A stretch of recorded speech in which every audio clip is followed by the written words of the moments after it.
Welcome back to Recycled and Saved. It's pouring rain here in Wisconsin, so we're going to do this. Let me pause that. I wanted to talk to you today about the Honda Big Red ATV three-wheeler and why I think it is the best ATV ever made as long as you buy the 1984 Big Red if you can find them, because they're kind of a unicorn. Over the years, you can see I've taken a lot of these apart on the Big Reds, and they did make the 250 was a great unit later on, probably my second favorite if I was going to buy a working or get around ATV, whether you're a hunter, a sportsman, working on an oil rig, surveying, whatever it might be. The 82 and 83 are chain drive and did not have reverse, but the 84 Big Red did have the shaft drive, and it was the reverse as well as the high-low. They had high-low from 82 to 84. Let me show you some video on this. So if you bought a Honda Big Red,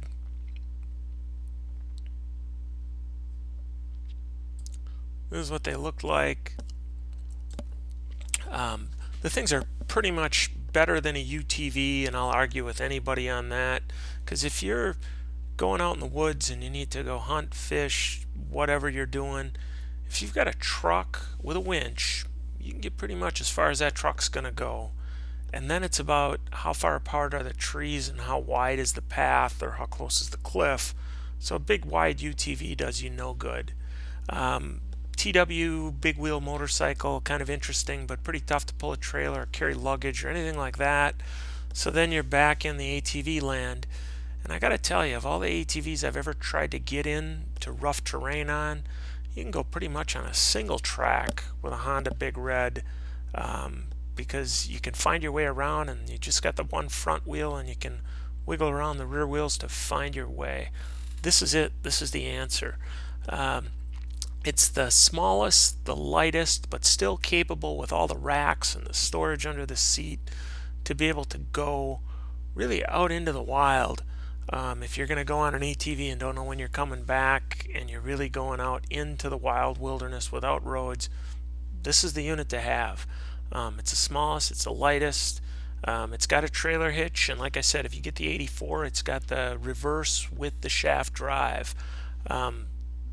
Downsides or concerns with it are, you can see this seat on this one was all duct taped and repaired up, because as soon as that seat gets tore open, the foam padding in the seat starts to come apart. Good luck trying to get that seat fixed up right or working. So make sure you keep your seat weatherproof and sealed. I don't care how ugly the tape is to make it happen, but do it. Next biggest issue on these would be the recoil ropes becoming an issue. Recoil on these is the same as what you'd see on the top of a lawnmower or the side of a chainsaw.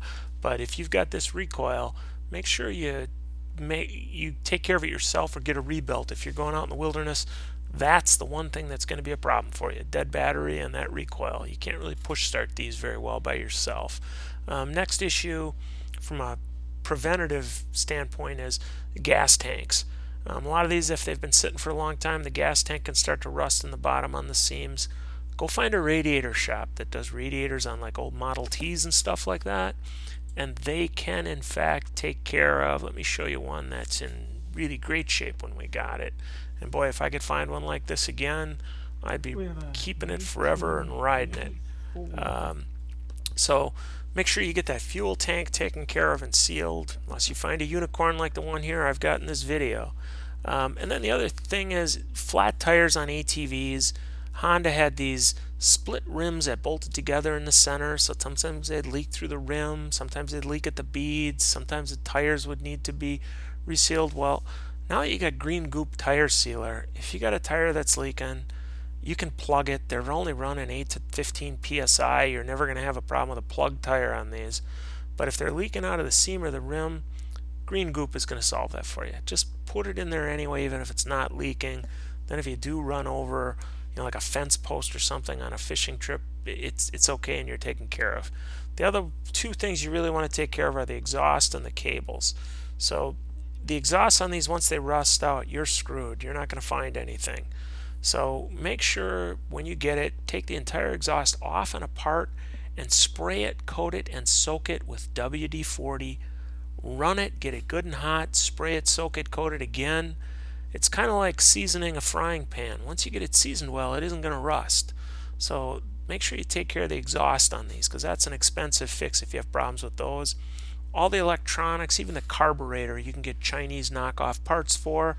Lost gas caps are an expensive problem if you get them. And the cables and the brakes, take all the cables off, put them in the bottom of the parts washer, leave them there for overnight. Make sure they're clean, lubed, and free. If you keep the cables clean and the brakes cleaned out, I've never ever come across real engine problems with these, whether it's the 2-speed high-low, the regular transmission, the clutch, or the centrifugal clutch. These things just keep going and going. Keep it clean, keep it dry, keep the air filter clean, keep clean oil in it.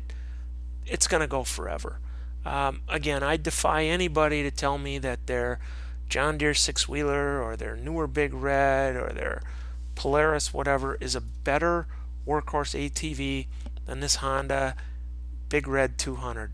This is the ultimate. One guy can get it in the back of a pickup truck, and that pickup truck can be, a Toyota Helix or Tacoma, as we call them in the States. It doesn't have to be a big giant pickup truck, and you don't have to pull a trailer.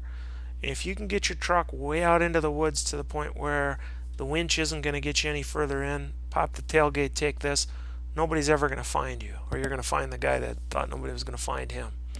Let me know what I got wrong, if you agree or not. I think the Honda Big Red 200, and remember, you got to get the 1984 with the shaft drive if you want the reverse bulletproof setup. If you get the 82 or 83, you're going to have the chain drive setup, which once it gets wet, you're going to have to take it apart, get it cleaned out, or you're going to have issues with it. Thanks for watching. Tell me what I got wrong. Subscribe.